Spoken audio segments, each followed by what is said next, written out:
Buenas tardes con todos, soy la doctora Solange Heredia Silva, médico cirujano general, actualmente residente de segundo año de neumología, y en esta oportunidad vamos a hablar acerca del tabaquismo y de las complicaciones o enfermedades que se relacionan con este, así como su tratamiento. Entonces, hablaremos un poco de epidemiología, tabaco y cáncer, su relación, barreras al tratamiento del tabaquismo, farmacoterapia y asesoramiento, enfoques en reducir y al final unas conclusiones. El tabaco es la segunda sustancia psicoactiva más utilizada en todo el mundo, con más de 1.000 millones de fumadores en el mundo. La composición del tabaco, va a tener más de 2.000 químicos, de los cuales solo 250 van a ser conocidos. Y la nicotina va a ser el compuesto aditivo del tabaco, sin embargo, no es el responsable directo de los efectos nocivos del tabaco. Se pueden dividir en dos grandes grupos, convencionales y alternativos. A su vez, los convencionales se dividen en combustibles y no combustibles. Los combustibles son aquellos que van a producir humo inhalado, como los cigarrillos, el bidis y puros. Y los no combustibles producen nicotina sin combustión, como los parches, goma, etcétera, que generalmente son lo que se hace o lo que se usa en el tratamiento, ¿no?, de esta adicción. Mientras que los alternativos van a ser los cigarros electrónicos. Tanto estos alternativos como los no combustibles van a producir un riesgo. El tabaquismo pasivo es la exposición al humo del tabaco ambiental. Primero vamos a tener una exposición directa al humo, que es el humo de segunda mano. En este humo de segunda mano ha habido muchos estudios en donde mencionan ya una importancia incluso en los niños, en donde se ha relacionado con el síndrome de muerte súbita del lactante, un deterioro de la función pulmonar y enfermedades respiratorias, así como deficiencias cognitivas y conductuales. El humo de tercera mano viene a ser la exposición a partículas residuales asociadas al humo del tabaco. Y también hay un humo de cuarta mano, que es el daño ambiental que va a generar las colillas de cigarro inadecuadamente descartadas. En cuanto a la epidemiología, la dependencia del tabaco va a representar 1 de cada 5 muertes, siendo la principal causa prevenible de enfermedad y muerte en Estados Unidos. La prevalencia del tabaquismo va a ser mayor en pacientes que tienen niveles socioeconómicos bajos, trastornos de salud mental y otras coadicciones.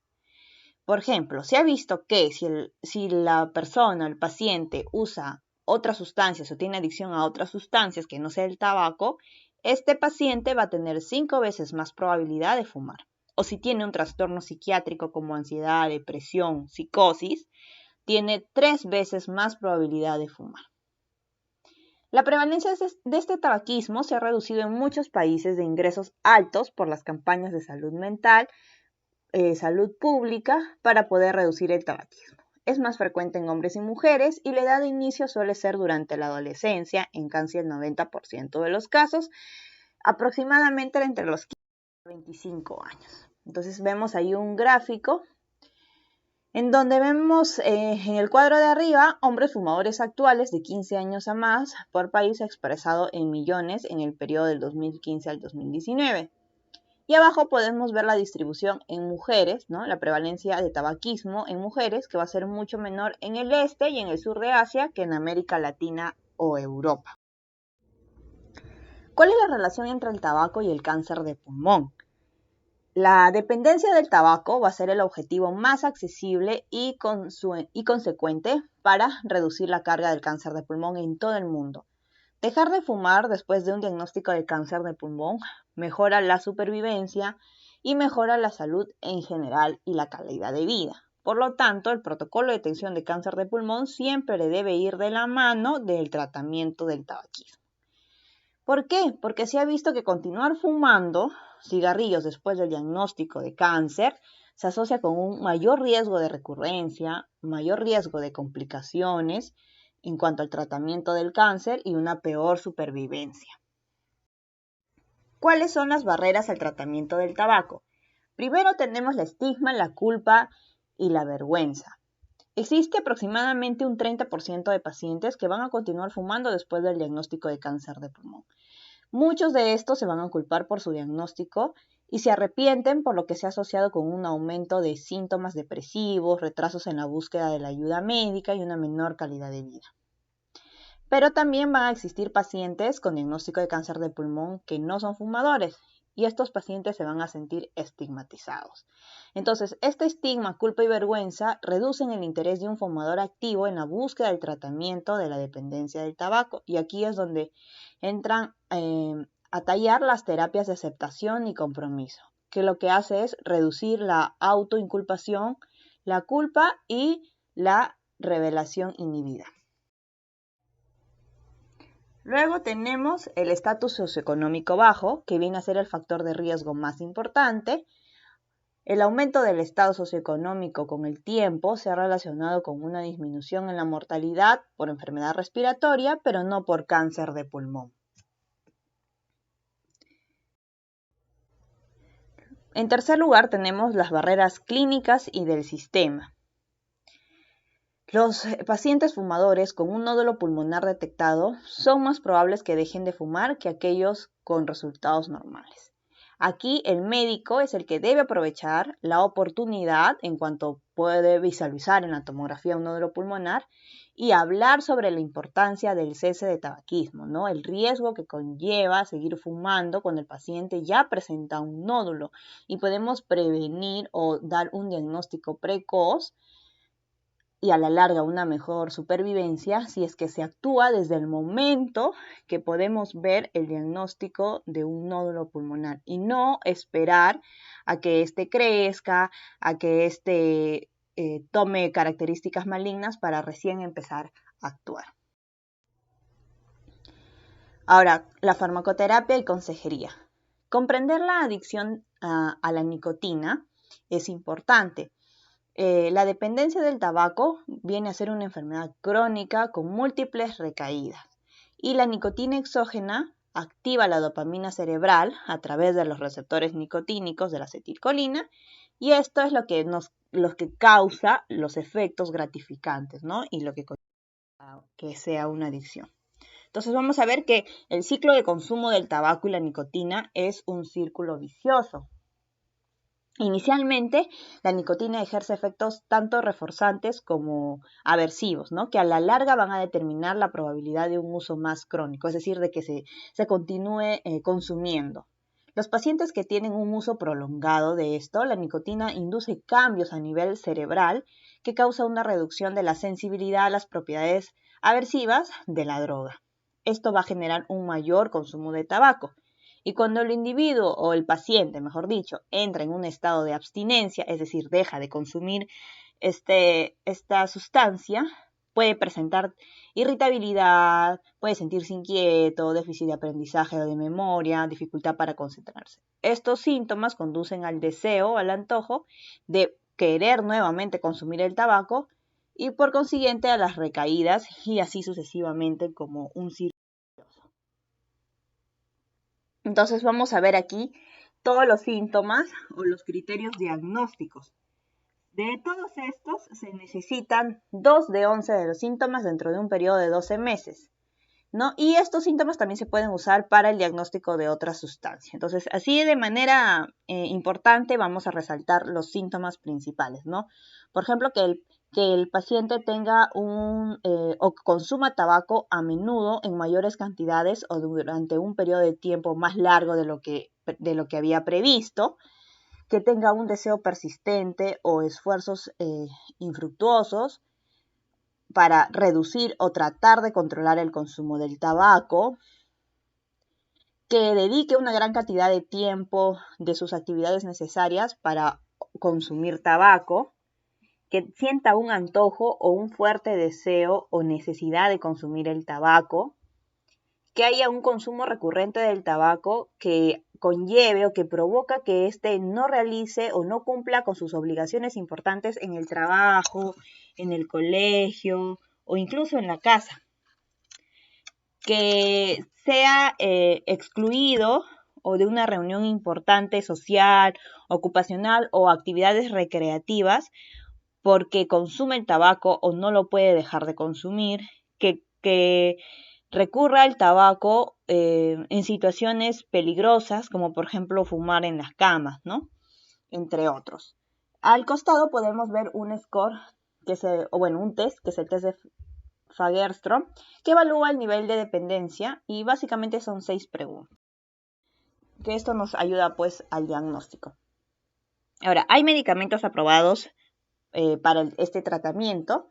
Tenemos la terapia de reemplazo de nicotina, que son 5. Hay de venta libre, que son las pastillas, chicles y parches. Y hay aquellos que necesitan receta, ¿no? Como los inhaladores de nicotina y el aerosol. Está el bupropión y la vareniciclina. Entonces, primero la terapia de reemplazo de nicotina.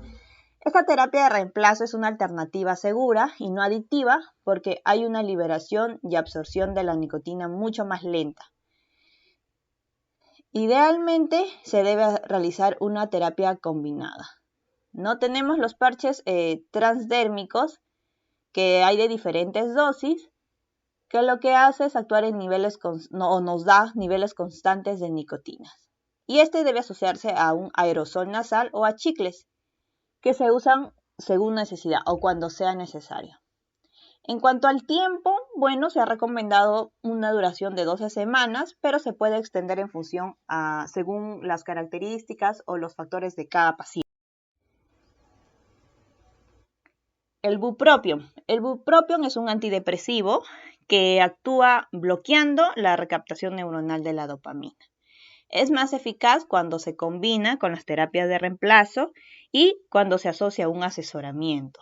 No debe usarse en personas que tengan factores de riesgo para convulsiones, ya que reduce su umbral. La vareniciclina. La vareniciclina es un agonista parcial de los receptores nicotínicos de la acetilcolina que evita la liberación de la dopamina en el cerebro de manera parcial. Se ha probado extender este tratamiento por 6 meses más para tratar de prevenir recaídas, ¿no? 6 meses más del tratamiento que es habitual de las 12 semanas.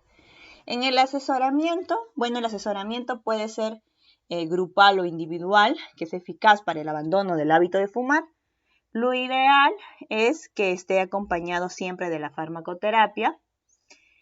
Y también debe haber una entrevista motivacional. Actualmente existen líneas telefónicas con ayuda gratuita, servicios de mensajes de texto interactivos, ¿no? Y es un método que más se enfoca en hacer preguntas que respuestas.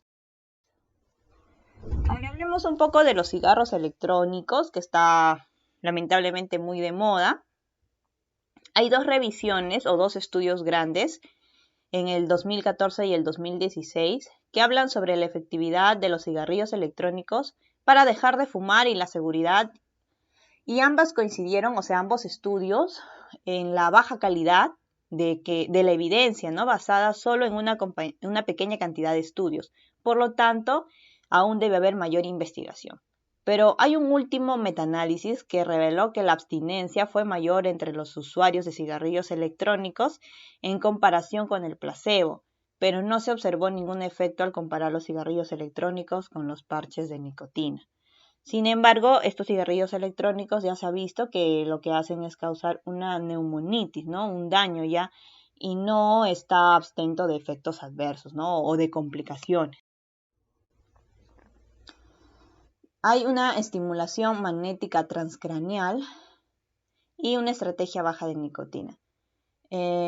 Crear un cigarro con 0.3 miligramos de nicotina por gramo es lo ideal o lo que se está buscando, ¿no? Recordamos que un cigarrillo normal tiene 7.5 miligramos de nicotina, pero todavía no hay estudios sobre estos. Y bueno, en cuanto a las conclusiones, es siempre aprovechar la oportunidad para estimular el dejar de fumar, ¿no? Como hemos dicho, no esperar hasta que el paciente ya tenga el diagnóstico de cáncer de pulmón. Siempre tratar de actuar lo más tempranamente posible, una vez que el paciente se acerque y diga que siente que tiene un problema con el tabaco, o nosotros mismos en la anamnesis al preguntar qué sustancias adictivas consume, si fuma, cuántos cigarrillos al día fuma, por cuánto tiempo viene fumando, y con el test de preguntas que ya hemos mencionado de Fagerström, podemos evaluar el nivel de dependencia y actuar de una manera oportuna. Y bueno, o sea, ya hemos visto que existen varias formas que nos pudieran ayudar para el cese tabáquico, ¿no? Sobre todo decirle a los pacientes que no se sientan culpables, que es una enfermedad, que la adicción es una enfermedad que puede ser tratada y que si todo es a tiempo podemos evitar complicaciones, ¿no? Complicaciones incluso mortales. Bueno, eso sería todo. Muchas gracias.